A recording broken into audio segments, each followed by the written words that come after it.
¿cómo es posible que en medio de unos procesos que se plantean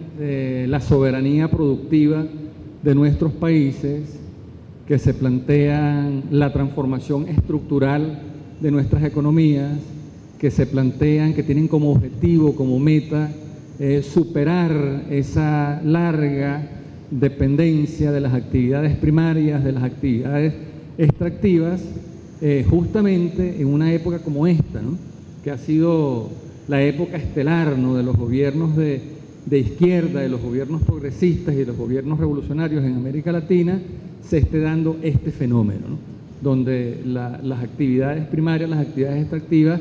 empiezan a tener un peso, empiezan a crecer, ¿no?, en nuestras economías, ¿no? Y es una pregunta que necesariamente tenemos que buscarle una respuesta, ¿no? Y es justamente uno de los campos de interés, ¿no?, que se abren, y una de las líneas de investigación que se abren en este programa de Democracias en Revolución y Revoluciones en Democracia, ¿no? Porque justamente estos procesos de cambio han triunfado con un gran propósito, ¿no?, que es el de enfrentar el desempleo, el de derrotar la pobreza y el de derrotar la exclusión social, ¿no?, el de superar la exclusión social. Y vale entonces la pena tratar de encontrar una relación, una conexión entre esos procesos de reprimarización de nuestras economías y los éxitos o los logros que se han obtenido en cuanto a la lucha en contra de la pobreza y de la exclusión social, y plantearnos entonces nuevos retos, ¿no?, una vez cumplidos, ¿no?, unos objetivos, esencialmente los que se referían a la urgencia de desactivar esa bomba de tiempo social que habían heredado la mayoría de los gobiernos de izquierda y progresistas en América Latina. Sabido es por todos nosotros que uno de los grandes logros que exhibe la revolución bolivariana y también la revolución ciudadana y también los gobiernos de Evo Morales y de los demás gobiernos progresistas de América Latina ha sido justamente el de haber rescatado el control del Estado sobre sus riquezas naturales, el haber recuperado la soberanía nacional sobre los recursos naturales. Mi reflexión de ahora en adelante la voy a enfocar sobre todo en el caso venezolano, pero seguramente es la misma que se está haciendo en Ecuador, la misma que se está haciendo en Bolivia, la misma que se está haciendo en otros países, ¿no? Y esa es la importancia y la gran utilidad, o una de los grandes aportes, ¿no?, que puede hacer este programa, ¿no?, el que podamos comparar nuestras experiencias, el que podamos ver esas regularidades, esas constantes, el que al mismo tiempo podamos ver lo que nos distingue, ¿no?, como experiencias, ¿no?, y poder aprender de esas experiencias cruzadas, ¿no? Pero si nosotros nos vamos al año de la campaña electoral de 1998, o incluso el primer año del gobierno del presidente Chávez,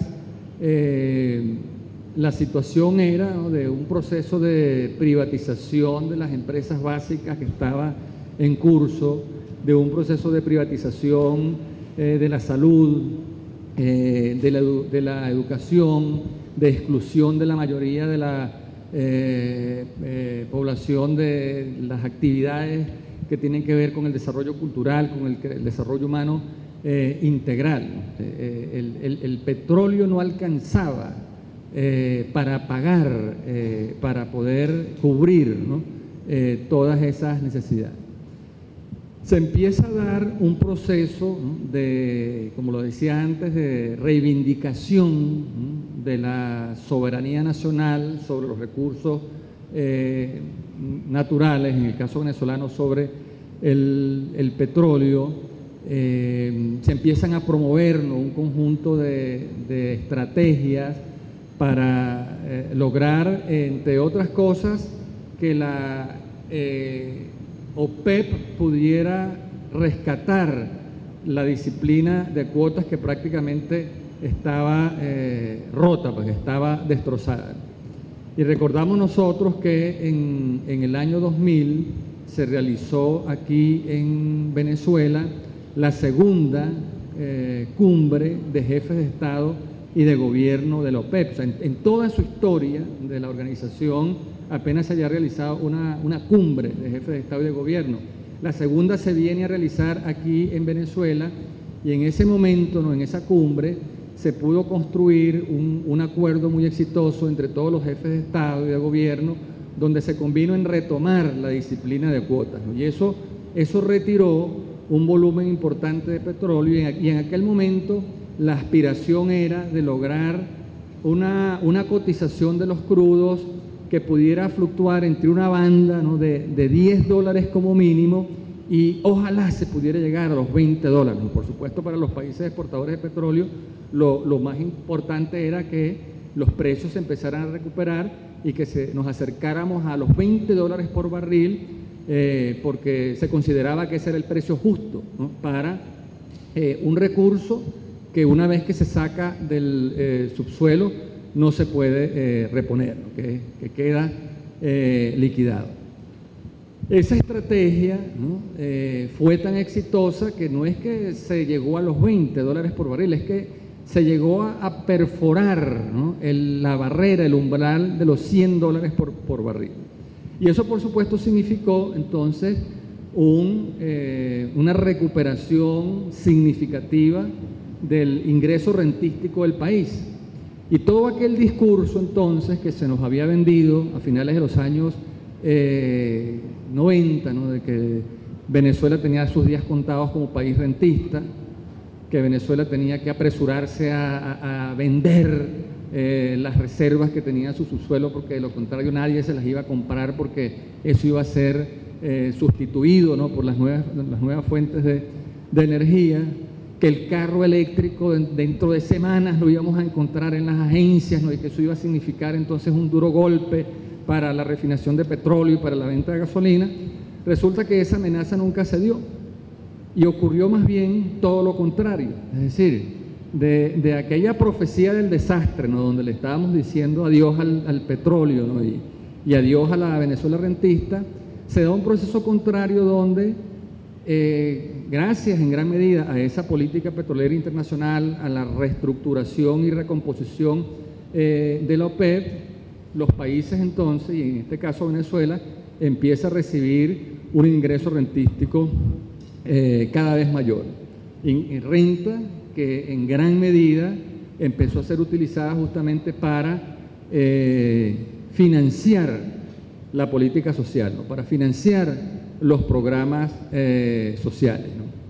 Se da toda la gesta, ¿no?, por la recuperación de PDVSA, ¿no?, aquella gran batalla que ya Leonardo Bracamonte la comentó en su exposición, ¿no?, donde se da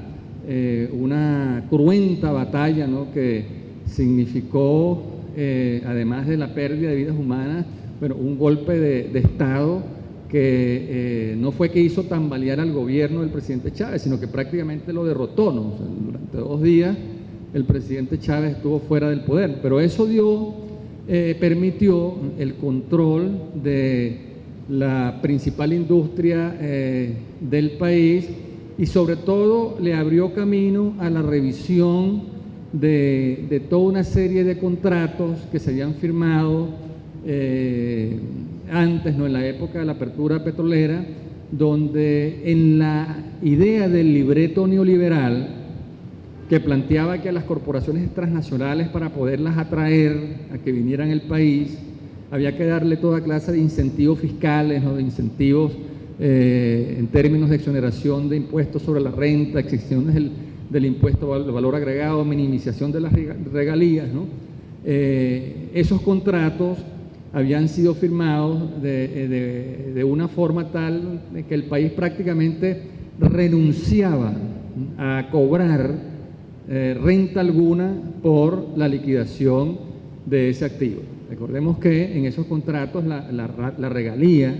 o renta petrolera era apenas de 1%, y no es sino después cuando se revisa todo ese marco legal y aquellos convenios operativos y alianzas estratégicas se convierten en las empresas mixtas, donde el Estado venezolano tiene una mayoría accionaria del 51% y esa regalía sube de 1 a 33%, lo cual entonces contribuye a aumentar aún más el ingreso rentístico del país. Ya entonces estamos en otra situación, ¿no?, donde aquella renta que había desaparecido, aquel componente rentístico del ingreso petrolero que prácticamente no existía, cambia, ¿no? Y es ahora la situación. Y justamente gracias, ¿no?, a esa reivindicación rentista, el país puede percibir un cuantioso ingreso, que es lo que ha permitido justamente lograr en tan poco tiempo una drástica reducción de los altísimos niveles de desempleo, de pobreza, de exclusión social que habían sido heredados desde la Cuarta República. O sea, aquello que hubiese podido costar un cuarto de siglo, 25 años, ¿no?, Venezuela lo pudo lograr en 6, 7, 8 años, ¿no? Hoy estamos ante una situación donde se plantea una revisión, ¿no?, de esta estrategia, pero también estamos en una circunstancia donde hay un enorme debate en todos nuestros países, en Ecuador, en Bolivia, en todos los países donde la economía se ha reprimarizado, es decir, donde el peso de las actividades primarias y extractivas que parecían desaparecer, parecían condenadas a su extinción gradual, resulta que han cobrado un nuevo peso. Y donde uno de los temas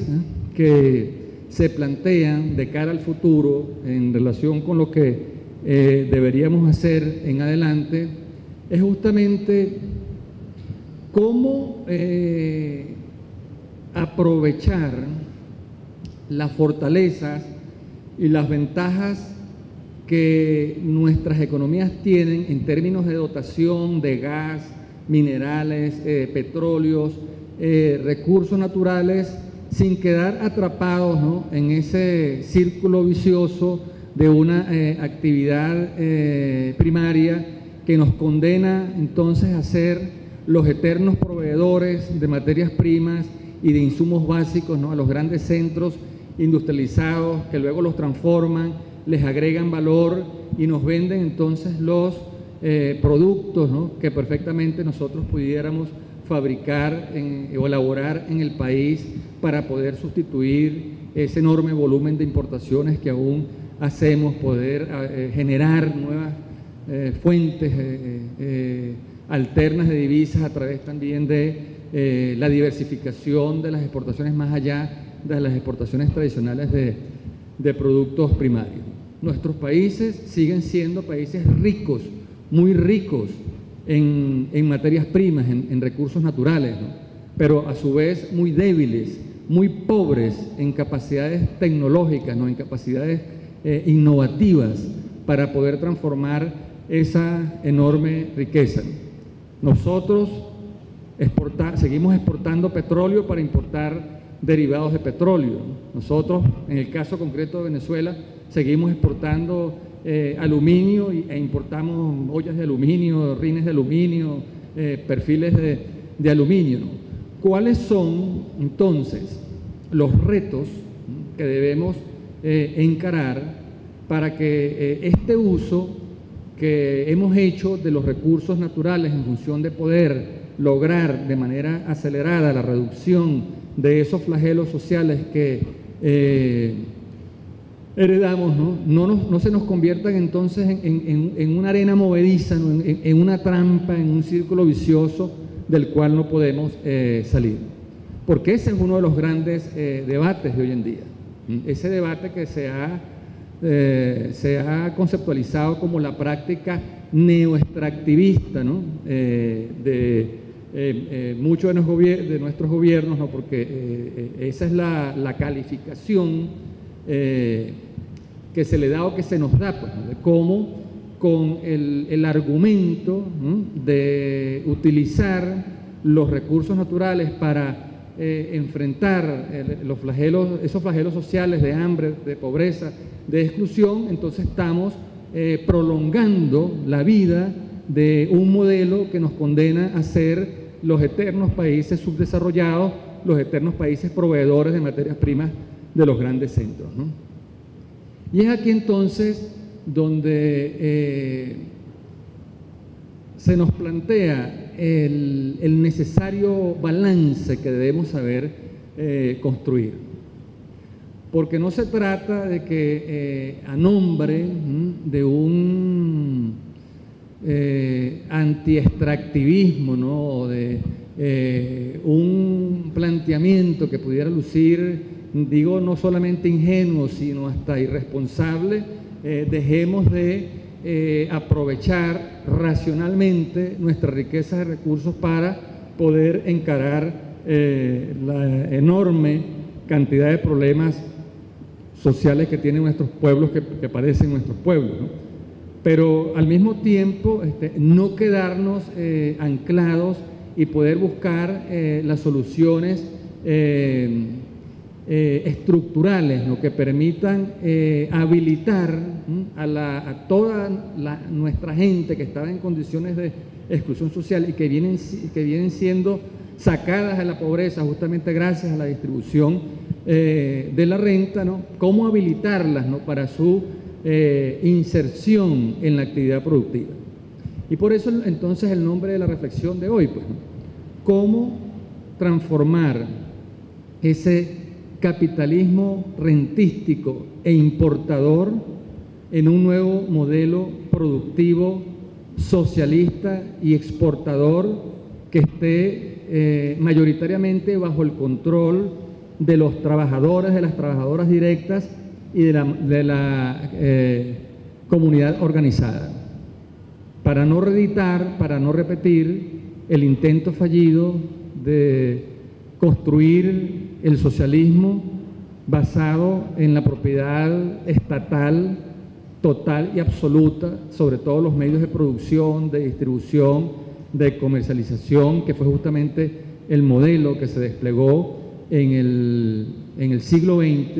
en el llamado socialismo del siglo XX o en el llamado socialismo real, y que, como todos sabemos, esa presencia absoluta del Estado sobre todas las actividades económicas y comerciales terminó más bien convirtiéndose en una especie de caldo de cultivo en el que florecieron esas poderosas, ¿no? Y terribles élites burocráticas que terminaron secuestrando, ¿no? La propiedad pública, apropiándose, ¿no? En los hechos de la propiedad estatal y administrándola, ¿no? Como si de una propiedad privada se tratara, ¿no? Y donde esa burocracia en los hechos terminó operando como una especie de burguesía funcional, porque logró apropiarse de buena parte del plus trabajo social, ¿no? A partir de todos esos beneficios, de todas esas prebendas, ¿no? Y de todos esos bonos y esas primas que ellos mismos se otorgaban, ¿no?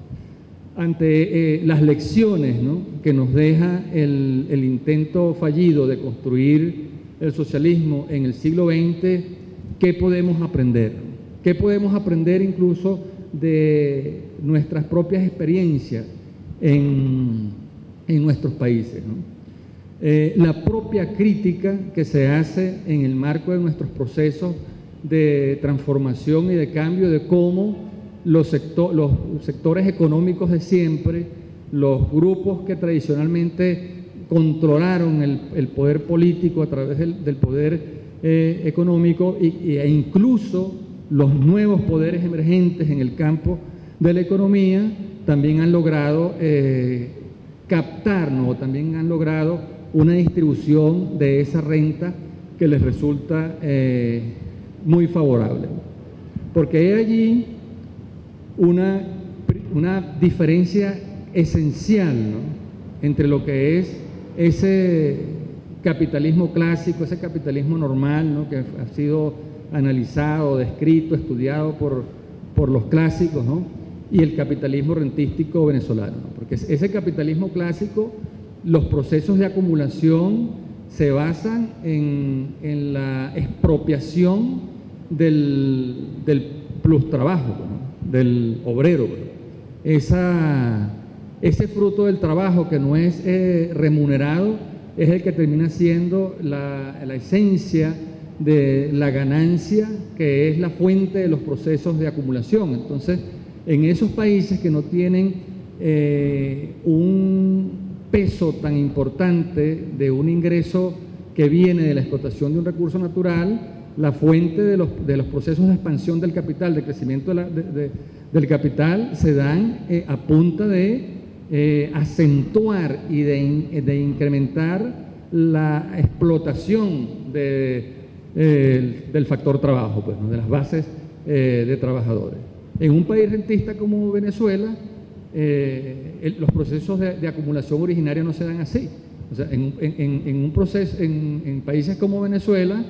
los sectores, ¿no?, embrionarios del capitalismo venezolano, ¿cómo se desarrollaron? ¿Cómo se formaron? Bueno, pidiendo un crédito a las instituciones que el Estado venezolano creó para distribuir la renta, ¿no?, préstamos que se otorgaron a muy bajas tasas de interés, largos plazos para pagar, que nunca se pagaron, ¿no?, porque al final entonces esas deudas fueron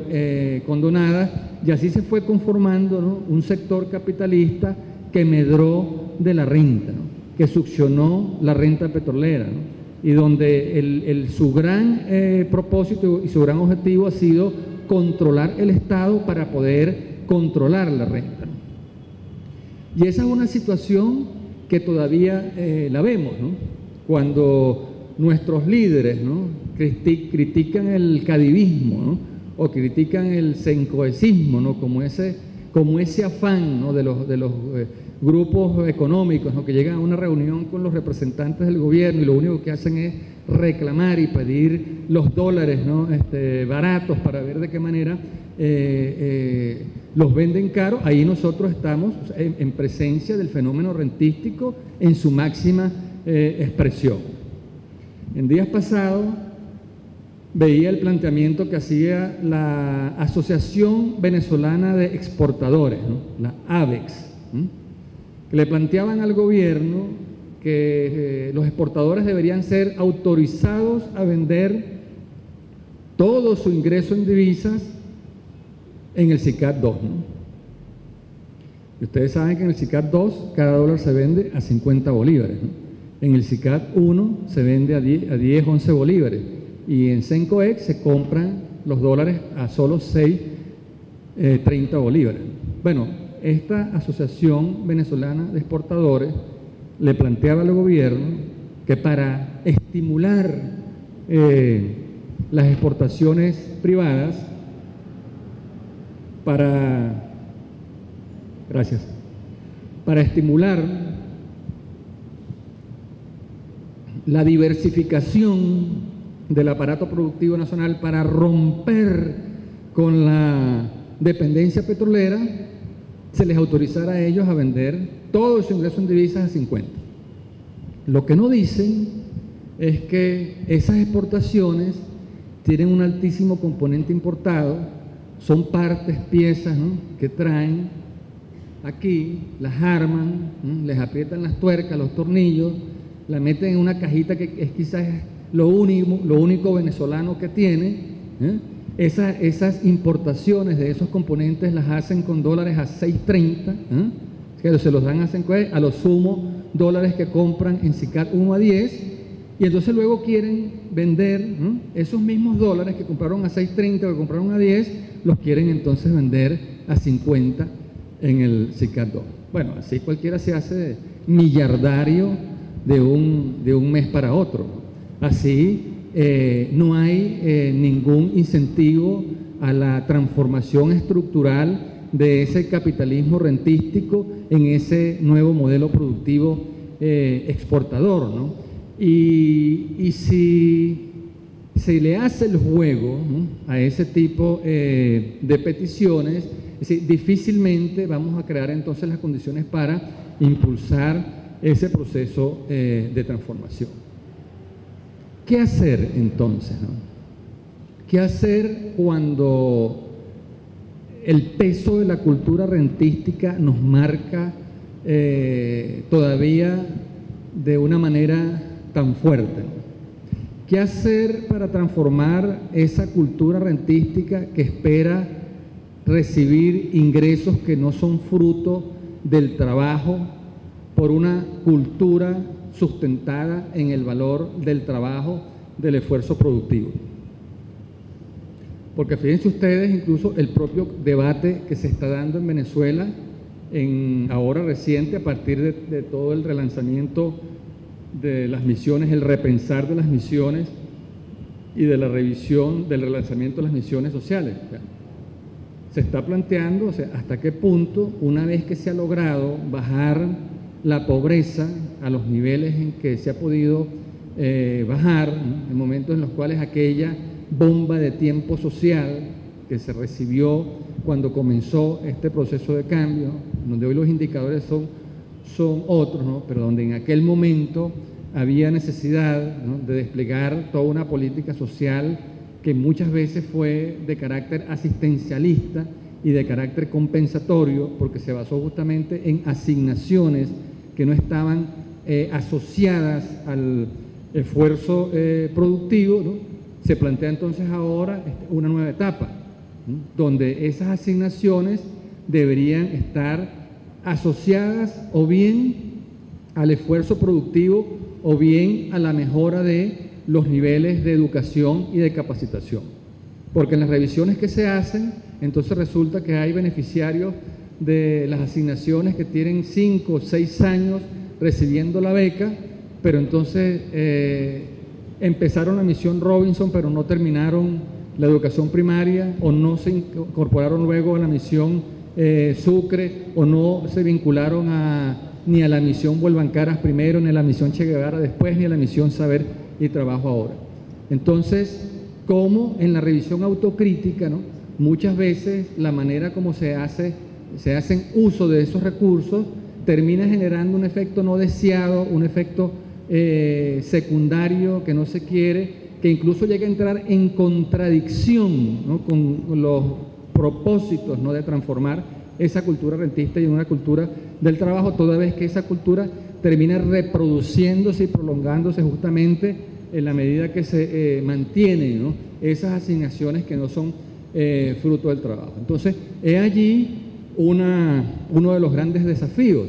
que el país tiene planteado para poder hacer uso de la renta sin que se agraven, ¿no?, y sin que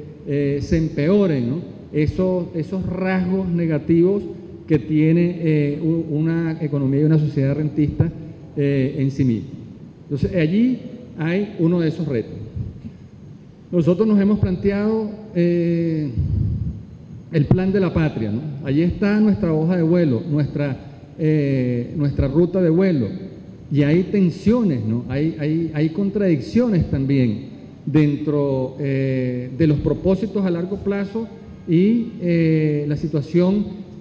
coyuntural en el corto plazo. Hay toda una serie de debates que se están dando que tienen que ver con la transformación de esa mentalidad, decisiones postergadas, ¿no?, que están por tomarse, pero que necesitan justamente una comprensión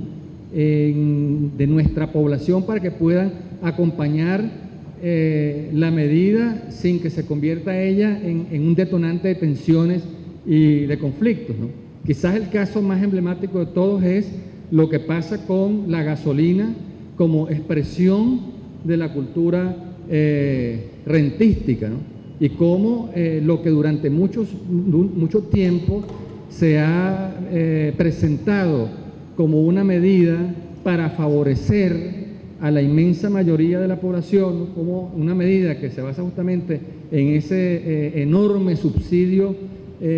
a la gasolina, se ha presentado como una medida que favorece a la mayoría de los sectores populares del país, y donde la lectura que se hace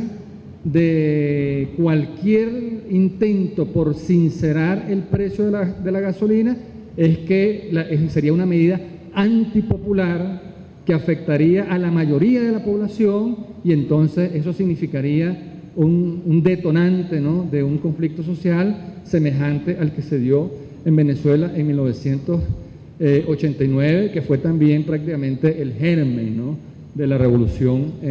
bolivariana. Pero resulta que cuando uno da un debate y hace un análisis más sensato de ese fenómeno como expresión de esa cultura rentista que es necesario superar, uno termina concluyendo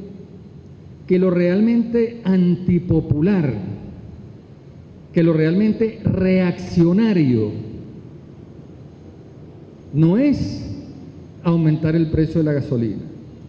que lo realmente antipopular y reaccionario es dejar ese subsidio y dejar ese precio de la gasolina. Y lo voy a explicar por qué. Miren, y voy a poner como referencia el precio de la gasolina en países que tienen gobiernos de izquierda, gobiernos progresistas, gobiernos revolucionarios, ¿no?, que se supone que procuran precios justos para el consumidor, que no se le afincan al trabajador. No voy a utilizar los precios de la gasolina en los países industrializados, en los países desarrollados, donde sabemos que el precio del combustible es muy caro. Pero en la mayoría de los países de América Latina con gobiernos progresistas, un galón, ¿no?, de 3.78 litros, de 3.78 litros, un galón, está en torno a los 3.90 dólares. Eso es en promedio $1 por litro. El único país donde creo que la gasolina cuesta menos de $1 por litro es en Ecuador, que está como en 0.80 el litro de 95 octanos. Pero en Bolivia, bajo el gobierno del presidente Evo Morales, en Uruguay, bajo el gobierno de Pepe Mujica, en la Brasil de Lula y ahora de Dilma Rousseff, en la Argentina de los Kirchner, un litro de gasolina cuesta en promedio $1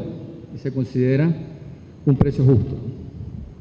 En Venezuela, todos los que tenemos carro, vamos a una bomba de gasolina, en promedio una vez a la semana, y pagamos 0,097 céntimos el litro de gasolina. 0,097 céntimos el litro de gasolina. Si nosotros multiplicamos 60 litros, que en promedio es el tamaño de los tanques nuestros, ¿no?, por 0,097, eso nos da 5,80 bolívares, o sea, 5 bolívares con 80 céntimos, o sea, menos de $1 a la tasa de cambio oficial de 6.30. Entonces, ese tanque, ¿verdad?, que en Quito cuesta casi 60, $60, que en La Paz cuesta casi $60 o un poquito más, que en La Habana, Cuba, primer territorio socialista de América Latina, cuesta $60. Aquí cuesta menos de $1. Bueno, en Europa ni hablar, pues, ¿no? Por eso puse como ejemplo países con gobiernos de izquierda progresista. O sea, ¿qué quiere decir esto en términos de la exacerbación de esa mentalidad rentista que es necesario superar y que si no nos sacamos el rentismo de la cabeza, difícilmente vamos a poder construir una economía socialista? ¿Qué quiere decir eso? Bueno, miren, que cada vez que cada uno de nosotros va a una estación de servicio, a una bomba de gasolina, recibe en promedio un subsidio de $60. Si uno multiplica $60 por 52 semanas que tiene el año,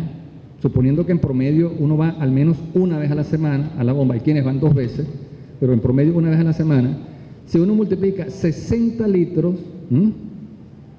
por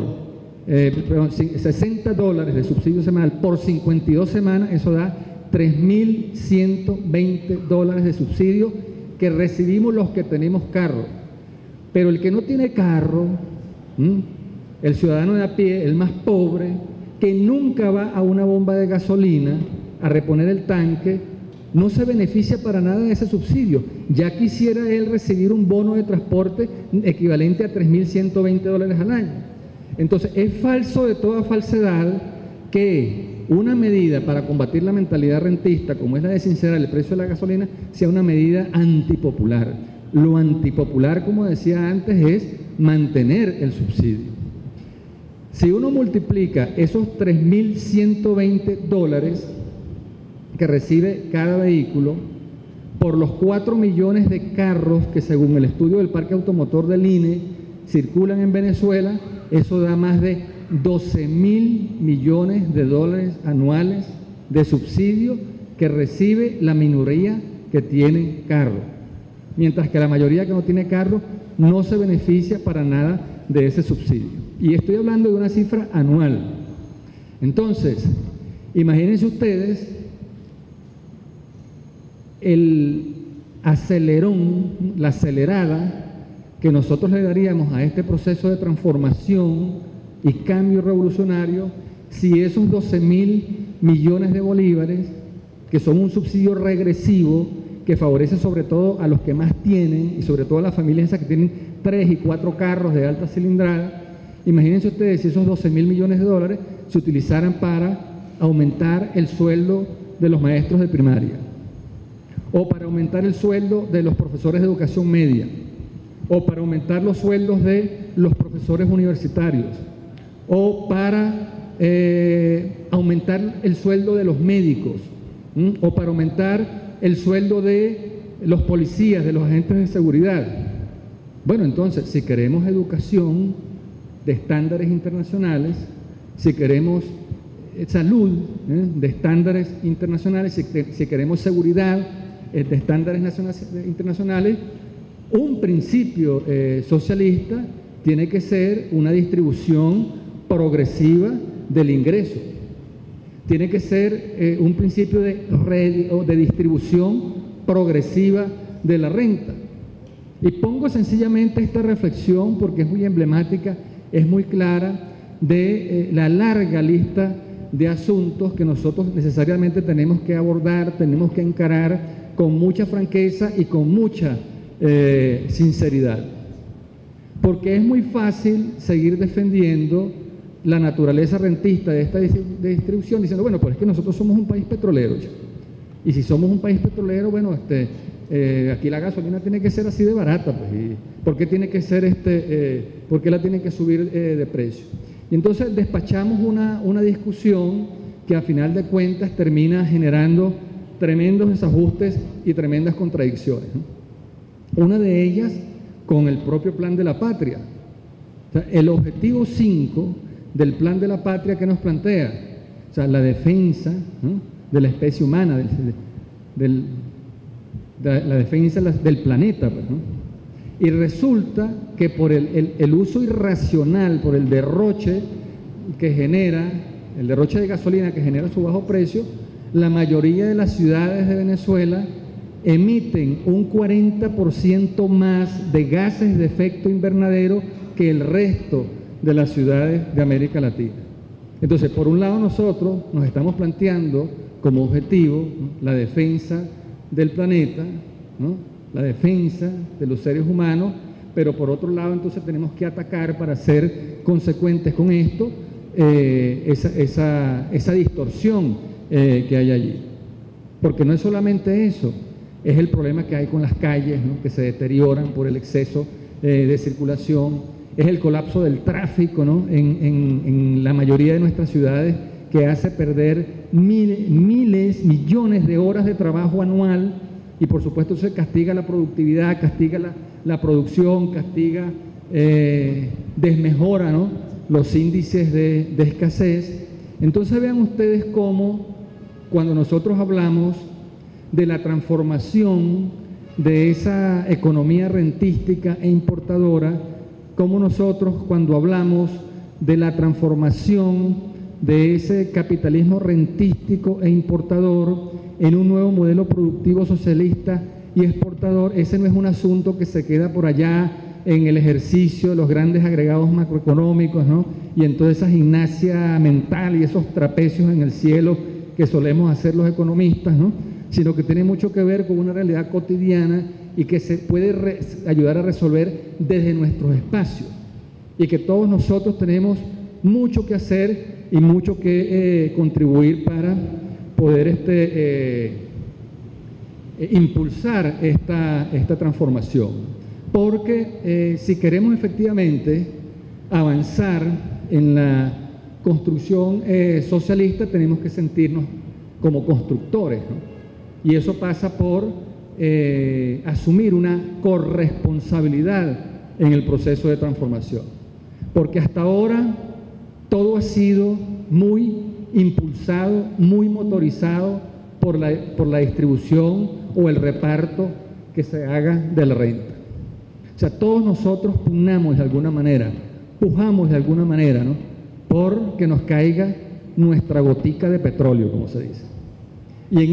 en ese reclamo de nuestra gotica de petróleo estamos entonces también reproduciendo y prolongando esa mentalidad rentista, ¿no? Yo creo que, bueno, estos son elementos para el debate, ¿no? Son parte de las líneas, de los distintos fenómenos que estamos investigando en nuestro proyecto aquí desde uno de los centros que forma parte de la red en Venezuela, ¿no?, desde el Centro Internacional Miranda, que compartimos y complementamos nuestra línea de investigación con lo que a su vez hacen los colegas del Instituto Venezolano de Investigaciones Científicas, del Instituto de Estudios Avanzados, del Centro de Estudios Latinoamericanos Rómulo Gallegos, ¿no?, donde cada uno está abordando una dimensión, ¿no?, de esta compleja realidad. Para los efectos del estudio, del análisis, bueno, la descomponemos, ¿no?, la desarmamos, y cada quien estudia una parte, pero al final del aporte y de la contribución de cada uno de nosotros saldrá una visión mucho más completa, una visión de conjunto, una visión integral. Y eso nos permitirá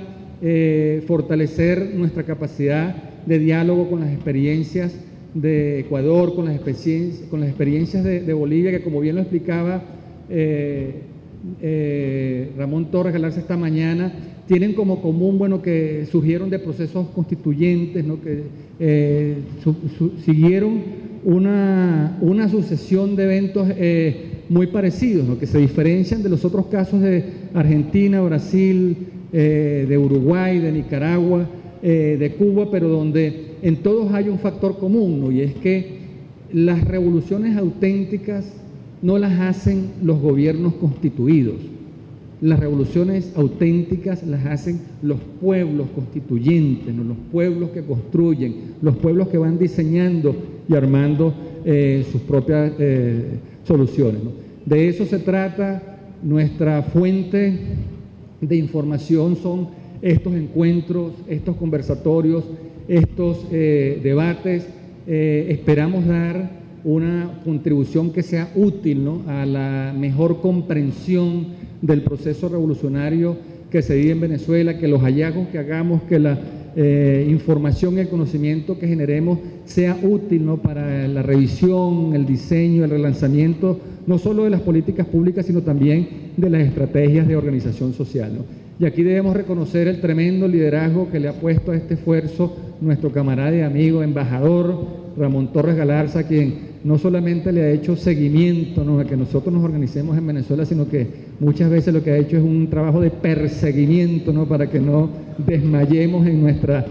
tarea, porque el hecho que estemos hoy aquí tiene mucho que ver con su liderazgo y con la convicción que él tiene de este proceso. Lo dejo hasta aquí. Gracias.